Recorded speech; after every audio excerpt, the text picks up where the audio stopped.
Hi everyone. In this episode, we'll be looking into how to secure secrets for Kubernetes. The agenda will cover first of all, what problem are we trying to solve here? Second, we'll be looking into tooling, AGE and SOPS, how they compare with each other and how they complement each other. We'll be looking into a demo so we can see it in action. And then finally, it's time to wrap it up and see what we can learn from this. So what problem are we trying to solve here? Well, the thing is that we know that we should not be pushing secrets to public repositories. That's nothing strange, that's a given, because anyone who has access to the URL gets access to the repository. But here's the issue. With a private repository, we might not be as safe as we think we are. I'll give you a few examples. First one, what if the service provider is compromised? Think of GitHub, GitLab. If they are compromised, your details might also be compromised depending on the scale of this. A second one would be if an office laptop is compromised. Let's say this colleague or developer has access to the repository. If the secrets are stored there, then they could potentially be compromised. And finally, a CI/CD application. Usually when a CI is running, it needs to download the repository, hence the secrets. And these are just a few examples.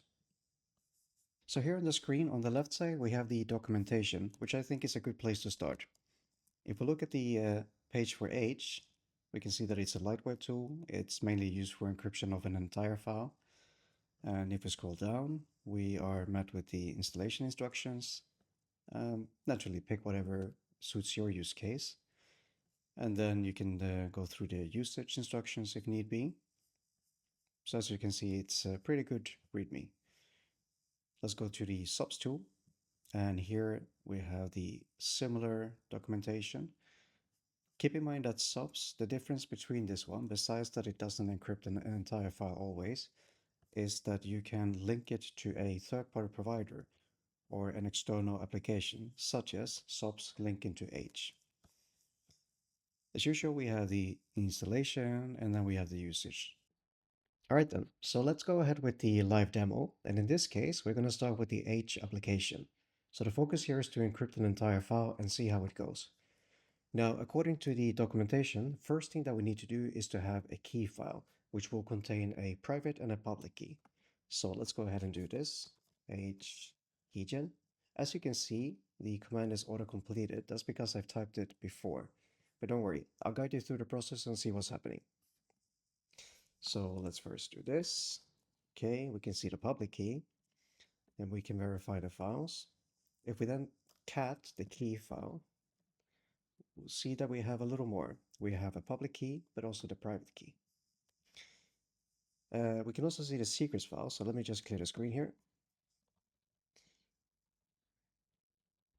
And we can see the file that we wish to encrypt. So, we have the key file now. Let's go ahead and encrypt this.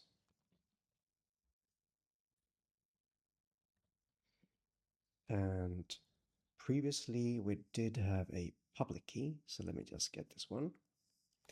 And we will need to replace this command that was auto-typed. There we go. All right. Let's verify. Now we have a new one. So with the previous command, what happened is that we are taking in the public key, and we are also taking in the file that we wish to encrypt. And then we are outputting a encrypted file. So in this case, we can see here secrets.h. Let's now verify this, and we can check the original file, circus.yaml, intact, nothing changed. And then let me also clear the screen. We can do this one, and we can see that it's encrypted. So, all right. But let's also verify that it actually did work. So we can see it encrypted, but we also need to retrieve the information. So in this case, h decrypt, we are pointing to the key file, and then the output will be, for example, secrets.decrypted.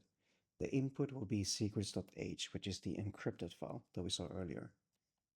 All right, let's go ahead and verify the files. So now we have a file decrypted. If we check this one, we can see that it's entirely decrypted now. All right then, hopefully that will give you a better overview of the encryption and decryption process with AGE. So let's now proceed to SOPS. First, let's have a look at the file directory. I've gone ahead and cleared a few of the files. So now we only have the secrets.yaml with the intact code that we need to encrypt, and then the key that we previously generated from AGE, which we'll be using. We might as well just type it here because we're going to need the public key. Now, when we encrypt with SOPs, we have a different number of choices. In this case, we want to use H, and here we have the command SOPs encrypt. And as you can see, I've typed it in the past, so let me just go ahead and copy the key.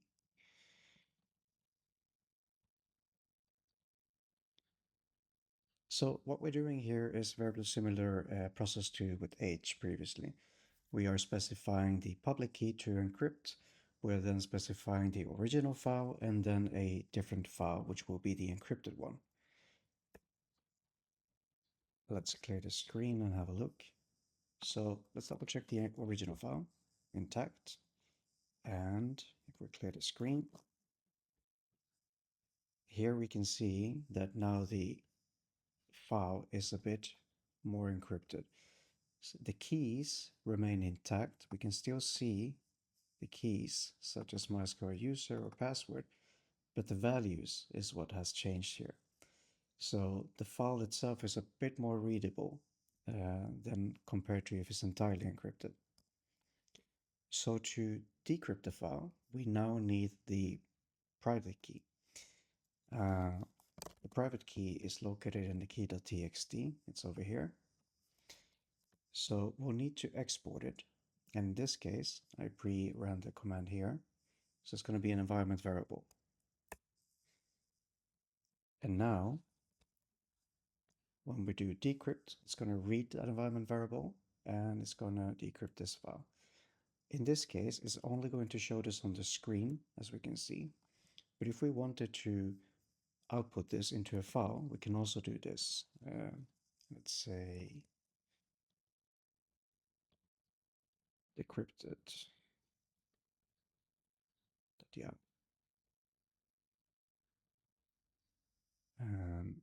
Let's have a look again. We have the encrypted file and the decrypted file is here. Okay, so time for the wrap up. Now let's start with the H. And the H application is a very simple one that encrypts an entire file.